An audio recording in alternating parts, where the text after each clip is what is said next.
$30 ارب کی انڈسٹری ایک دن میں ختم ہو جائے گی اگر عورت گھر سے باہر نہیں نکلے گی تو. یہ کاسمیٹک کی جتنی ہے نا انڈسٹری، یہ سرخیاں، پاؤڈر، یہ ساری کریمیں وریمیں، یہ دنیا کی بڑی ترین انڈسٹری ہے. اگر عورت گھر میں بیٹھ جائے گی تو سب سے پہلے کیا ہوگا، یہ ساری انڈسٹری بند ہو جائے گی. عورت پڑھے گی تو باہر نکلے گی نا جی. اور آپ دیکھیں جتنی عورت اپنی شخصیت کو یعنی سنبھال کے یا تیار کر کے باہر نکلتی ہے. اگر آپ کسی خواتین کے، یہ علماء کرام کو پتہ ہے، آپ کو اندازہ ہوگا، خواتین کے اسکول میں جائیں اور جو عورتیں گاؤن نہیں پہنتی، یہ نہیں کرتی، ان کی کوشش یہ ہوتی ہے کہ روزانہ ایک ایسا سوٹ پہن کے جائیں جو نیا ہو، پرانا سوٹ دوبارہ نہ پہن کے جائیں. اور ہماری بیویاں، یہ دیندار لوگوں کی بیویوں کا مسئلہ یہ ہے کہ جو سوٹ انہوں نے ایک پروگرام میں پہن لیا دوبارہ کسی پروگرام میں پہنا نہیں جا سکتا اس کو. یہ اہل شریف عورتیں ہیں معاشرے کی، ٹھیک ہے. اس لیے یہ انڈسٹری چل رہی ہے. آپ مجھے یہ بتائیں، فیشن ڈیزائنر جو ہے، فیشن ڈیزائنر یہ کپڑے پہناتا ہے کہ اترواتا ہے؟ فیشن ڈیزائنر جو کپڑے پہناتا ہے نا، فیشن ڈیزائن کرتا. تو یہ فیشن ڈیزائنر آپ کو پتا کون بناتا ہے؟ Textile industry. فیشن ڈیزائنر کا کام کیا ہوتا ہے کہ ہر 3 ماہ بعد اس نے کپڑے کا نیا فیشن دینا ہوتا ہے. اور جب 3 ماہ بعد نیا فیشن ہو جاتا ہے تو پچھلی جتنی بھی آپ نے وہ ساری کھیپ خریدی ہے وہ ختم. سمجھ آ گئی یہ ہو کیا رہا ہے آپ کے ساتھ؟ اس وقت کپڑے کی ساری انڈسٹری، اس وقت کاسمیٹک کی ساری انڈسٹری، جوتے کی ساری انڈسٹری صرف عورت چلا رہی ہے. بندہ کب پہنتا ہے؟ 5 سال سوٹ ہی لیتا. صحیح ہے. تو اس سرمایہ دار نظام کے چلانے کے لیے عورت کو امپاورمنٹ ضروری ہے، لیکن یہ تب تک ہوگا جب عورت کا تشخص باقی رہے گا. لیکن ایک وقت پہ جا کے عورت جو ہے اس کا تشخص باقی رہے. نتیجہ کیا ہوتا ہے؟ آپ کو میں علماء بیٹھے ہیں، بچوں میں کرنے والی بات نہیں، لیکن بتا دیتا ہوں اس کا نتیجہ کیا ہے. امریکہ میں ایک بہت بڑی کمپین چلی، بہت بڑی کمپین. کس بات پر؟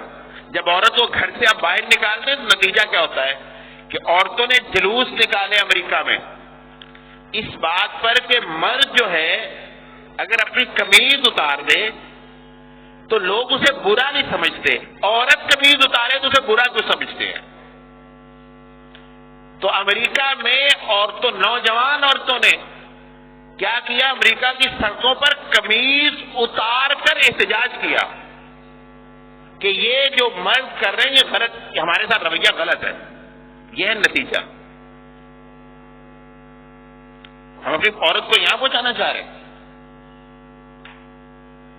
اس لیے اور جو یہ لوگ شوق سے باہر جاتے ہیں ان کو یہ پتا ہونا چاہیے. آپ میں صرف آپ کی انفارمیشن کے لیے بتا رہا ہوں، جو بھی آدمی کسی دوسرے ملک میں شفٹ ہو جاتا ہے نا اپنی فیملی کو زیادہ آگے، اس کی تیسری نسل، یہ ہماری ریسرچ ہے، اس کی تیسری نسل مرتد ہو جاتی ہے، کافر ہو جاتی ہے. کسی بھی ملک میں مغرب کے میں شفٹ ہو جاؤ، تیسری نسل کافر ہو جاتی ہے. آپ کو اسامہ بن لادن جب فوت ہوئے تو اس کے بعد آپ کو پتا ہے کہ اسامہ بن لادن فلم بنی ہے ایک، تو شاید دیکھی ہو آپ نے، اسامہ بن لادن کی موت پہ ایک فلم بنی ہے. آپ کو پتا کس نے بنائی ہے؟ آپ کو بتا دوں، آپ کے طوطے اڑ جائے. وہ اس فلم بنانے والی ہمارے بر صغیر پاک و ہند کے بہت بڑے عالم کی نواسی تھی. مولانا شبلی نعمانی کی نواسی نے وہ فلم بنائی جس کا نام ہے اسرا نعمانی، جو ساری زندگی کس کے خلاف کھڑے رہے؟ مشرکین کے خلاف لکھتے رہے. یہ ہوتا ہے حال ہمارے ساتھ. اس لیے جس طرف ہم بڑھ رہے ہیں رفتہ رفتہ ہمیں اس بارے سوچنا ہوگا. ہمیں اپنے گھر میں علماء کو، آپ کو خصوصاً طور پر اس وقت ہمارے جو کرنے کے کام ہے وہ یہ ہے کہ ہم اپنی عورت کو مطمئن کریں. ہم اپنی عورت کو مطمئن کریں اور اس کو بتائیں تمہارے ساتھ ہو کیا رہا ہے. اور علماء کی تعلیم میں یہ بات شامل ہونی چاہیے کہ وہ عصر حاضر کو تھوڑا تھوڑا پڑھے تاکہ ان کو پتہ چلے کہ باہر کیا ہو رہا ہے. اور آپ سے جو فتوے لیے جا رہے ہیں نا جی، علماء سے جو پوچھا جا رہا ہے، علماء سے صرف اس لیے پوچھا جاتا ہے کہ وہ چیز مسلمانوں میں بکے یا نہ بکے. بس مثال کے طور پر آپ کو پتا ہو سال 2 سال پہلے شیخ کو پتا ہوگا کیونکہ فتوے کے میدان کے آدمی. یہ جو لیز ہیں آپ کے کراچی میں بنتے ہیں, پتا ہے آپ کو لیز کراچی میں بنتا ہے؟ ہاں, لیز جو کراچی میں بنتے ہیں اس کے بارے میں ایک افواہ پھیلی تھی کہ اس میں خنزیر کی چربی ڈالی جاتی ہے. تو پوری پاکستان میں اس کی جو سیل تھی وہ ڈیڈ ہو گئی تھی, ختم, لوگ لیتے نہیں تھے. اور اس کے بعد ایک فتویٰ چھپا تھا, انہوں نے لیا ملیشیا سے تھا, پھر یہاں کے علماء سے بھی لیا کہ لیز کے اندر کوئی حرام چیز نہیں ہے. فتویٰ علماء نے فتویٰ دے دیا, ٹھیک ہے, علماء نے اس پر تو فتویٰ دیا, لیکن آپ کو پتا ہے کہ لیز ساہیوال سے آتا ہے, لیز کا آلو ساہیوال اور پاک پتن سے. ساہیوال سے لیز 24 روپے کلو آلو لیتی ہے, جس کو کراچی میں لیز بنا کر 1500 روپے کلو بیچتی ہے. علماء نے اس پر کبھی غور نہیں کیا. ساہیوال سے یہی آلو 24 روپے کلو لیتی ہے, اور یہ چپس بنانے کے بعد اس کو آج کل, پہلے 1000 روپے تھا, آپ کو تو چپس کا ریٹ بڑھ گئے, آج کل 1500 روپے کلو بیچ رہی ہے. کتنے 100 گنا منافع ہے یہ علماء کو نہیں بتائیں گے, نہ ان کو پتہ ہے.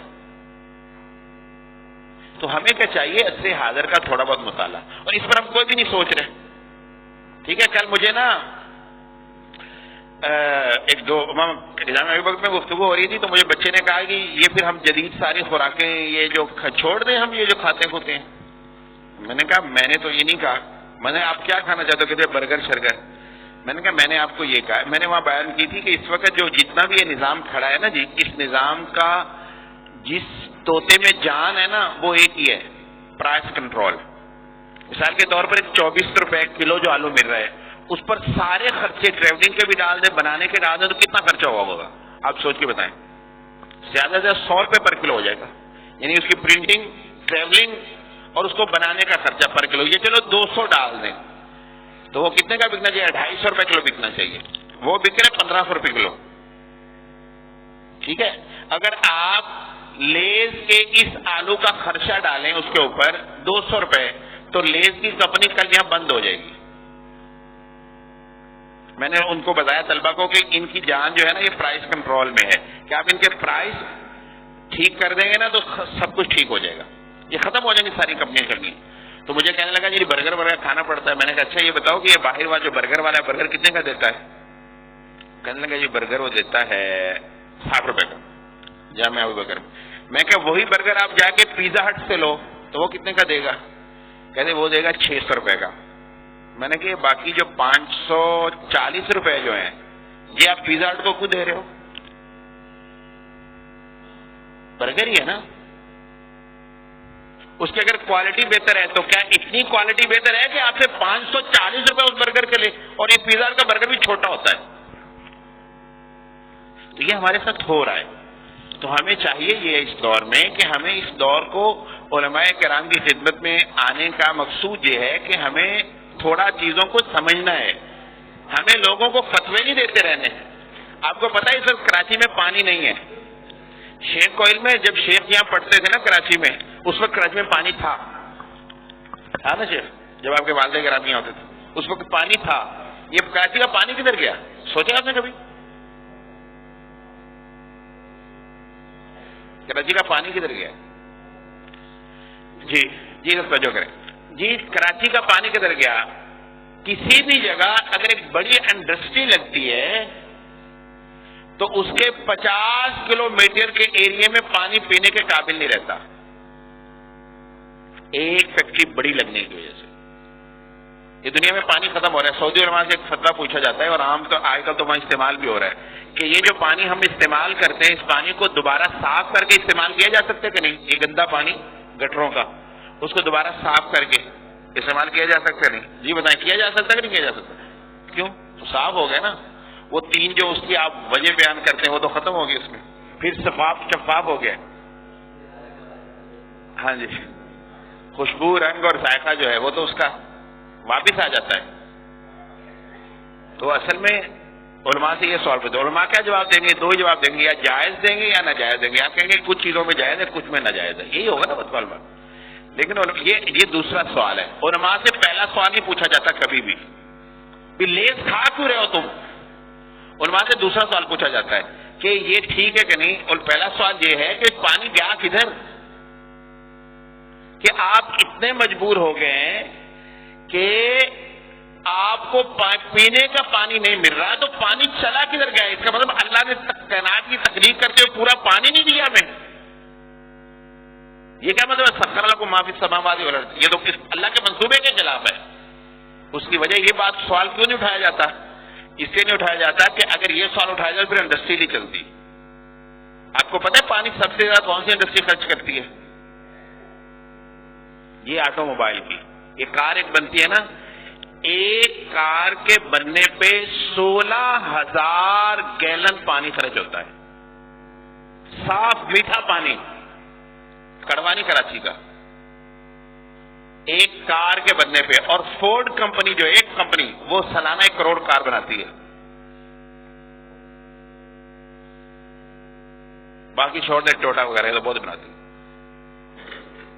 کتنا 16، تو پانی گیا کدھر ہے بھائی؟ پانی اس وقت جتنا کراچی کے سمندر میں پانی ہے نا یا سندھ کے دریا میں، اس سے زیادہ پانی کراچی کے گندے نالوں میں ہے۔ تو اس لیے ہمارے ساتھ یہ ہو رہا ہے اور ہم سے پوچھا کچھ اور جا رہا ہے۔ تو علماء کو صرف آنے کا مقصود یہ ہے کہ اگر اللہ توفیق دیں گے تو ہم انشاءاللہ کچھ دنوں کے لیے آ کے آپ کو کوئی کورس کروا دیں ایسا کہ ہمیں اویئر ہونا چاہیے کہ ہمارے ساتھ ہو کیا رہا ہے، اور یہ زمانہ جو اس 4 دیواری سے باہر ہے وہ اس وقت کیا کر رہے ہیں ہمارے ساتھ۔ اور آپ کراچی کے لوگوں کو تو وہ سب کچھ بالکل ہاتھ لگانے سے نظر آتا ہے۔ ایک اور فتویٰ بتا کے بات ختم کرتا ہوں، ٹائم شیخ نے کہا تھا میں نے زیادہ لے لیا ہے، آخری بات۔ اچھا مجھے یہ بتائیے، آپ کی کراچی میں جگہ جگہ ملٹی سٹوری بلڈنگ بنی ہوئی ہے، کئی منزلہ بلڈنگ، فلیٹ بنے ہوئے ہیں، 10 12 12 14 14۔ یہ فلیٹ بنانا جائز ہے؟ علماء نے 1982 میں فتویٰ دیا تھا جائز ہے، اس لیے بنے ہیں۔ آپ کو پتا ہے کہ وہ جو فتویٰ آیا تھا اس میں ایک کنال میں کتنے گھر ہوتے ہیں؟ کراچی میں دبئی میں تھا تو وہاں زرداری صاحب نے فلیٹ بنائے ہیں، ان میں ہم رہتے تھے، تو وہاں ایک کنال پہ ہم نے گنے تو 1200 گھر تھے، 1200 گھر تھے۔ تو یہاں اگر آپ زیادہ نہ کریں 200 گھر تو ہوتے ہوں گے ایک بڑے فلیٹ میں، تو ایک کنال میں 200 بندہ ویسے زمین پہ رہ سکتا ہے، 200 گھر رہ سکتے ہیں؟ یا وہ ہمارے لوگ کچھ باہر جاتے ہیں نا جی، تو وہ کہتے ہیں باہر کے لوگ بہت اچھے ہیں، کیا کرتے ہیں وہ دکان پر لائن بنا کے کھڑے ہو جاتے ہیں، اور پاکستانی گندے لوگ ہیں یہ لائن نہیں بناتے۔ پتہ ہے آپ کو یہ لوگ کہتے ہیں اکثر۔ تو بھائی آپ مجھے یہ بتائیں کہ جب ایک کنال کے نیچے ایک ہی سٹور ہے تو یہ 12 جو 200 گھر رہ رہا ہے وہ سودا کیسے لے گا وہاں سے؟ ہمیں محلے کی دکانوں میں ضرورت نہیں پڑتی لائن لگانے کی، تو وہ لائنوں کو دیکھ کر خوش ہو جاتے ہیں۔ تو ملٹی سٹوری بلڈنگ، اور اس سے 10 سال بعد 1992 میں کراچی کو علماء سے فتویٰ پہنچا گا جب آپ نے فتویٰ دیا ہے کہ ملٹی سٹوری بلڈنگ بن سکتی ہے تو ملٹی سٹوری قبرستان بن سکتا ہے۔ جب آپ لوگوں کو بسا تو لیا ہے آپ نے آسمان کی طرف، تو مریں گے تو جائیں گے کدھر؟ یہ حضرت قاری صاحب کی نانی فوت ہوئی ہے 2 دن پہلے، تو ہم نے کہا بھی ہمیں بتاتے ہیں، ہم نے جنازہ پڑھ لیتے ہیں۔ فرمانے لگے وہ پتہ نہیں جنازہ کس وقت اور کہاں ہو کیونکہ قبر نہیں مل رہی۔ تو بھائی ہر فتوے کا مطلب ہوتا ہے۔ جب آپ ایک کنال پہ 200 گھر بسائیں گے تو ان 200 گھر کے لوگوں نے مرنا بھی ہے نا، وہ مریں گے کہاں؟ کراچی میں مرنا بہت مشکل اور ذلت کا کام ہے۔ ہاں میں ایسے ہی کہہ رہا ہوں، لاہور میں بھی یہ بن گیا مسئلہ، کراچی میں تو بہت بڑا مسئلہ بن گیا، یعنی یہ کراچی کی زمین ایک اپنے مرے ہوئے بندے کو مفت قبر کی زمین دینے کے قائل نہیں ہے، قابل نہیں رہی۔ یہ ہوتا ہے طرز زندگی کا مسئلہ۔ آپ کا سمجھے پاکستان میں زمین کم ہو گئی ہے، یہ سارا سرکار کا خالی پڑا ہے، تو کراچی میں لوگ کیوں آ رہے ہیں؟ اس میں آنے کا ایک مطلب ہے، علماء کو یہ سمجھنا چاہیے۔ ٹھیک ہے، لاہور میں قبریں کو، ساہیوال میں تو کوئی قبریں کہیں، چاہے آپ ایک مرلے پہ مردے کو دفن کر لیں وہاں تو کوئی مسئلہ نہیں ہے۔ کیوں یہاں کیوں مسئلہ ہے؟ یہ بھی سوچنے کی بات ہے۔ اس لیے یہ سارے وہ سوالات ہیں جو علماء کی نظر میں ہونے چاہیے اور علماء کو اس کی رہنمائی کرنی چاہیے۔ تو آج کی یعنی گفتگو کا خلاصہ 2 باتیں یہ ہیں کہ ہمارا آخری حساب جو ہے وہ خاندان ہے، وہ ٹوٹ رہا ہے۔ تو اس وقت علماء کو اپنے خطبات جمعہ میں اور آپ کو اپنی گفتگوؤں میں گھروں میں اس بات پر بہت فوکس کرنا چاہیے، ورنہ ہم ختم ہو جائیں گے۔ ایک بات تو یہ، اور دوسری بات یہ ہے کہ علماء کو اویئر ہونا چاہیے کہ ہمارے مدرسے یا مسجد کے ارد گرد یہ جو پورا ایک نظام زندگی کھڑا ہے، اس نظام زندگی کا مفہوم اور مطلب کیا ہے، تاکہ ہمارے فتوے جو ہیں وہ اس نظام کو تعمیر اور بڑھوتری نہ دے رہے ہوں، بلکہ ہمارے فتوے اسلام کو مضبوط کر رہے ہوں۔ اللہ سے دعا ہے اللہ مجھے بھی اور آپ کو ان باتوں پر عمل کی توفیق دے اور سمجھنے کی توفیق دے۔ آخر میں پھر میں شیخ الجامعہ کا اور محترم مدیر الجامعہ کا بہت مشکور ہوں کہ انہوں نے اور اساتذہ نے وقت بھی دیا، تشریف بھی فرمائی ہے۔ اللہ رب العزت ہم سب کا حامی و ناصر ہو۔ السلام علیکم ورحمۃ اللہ۔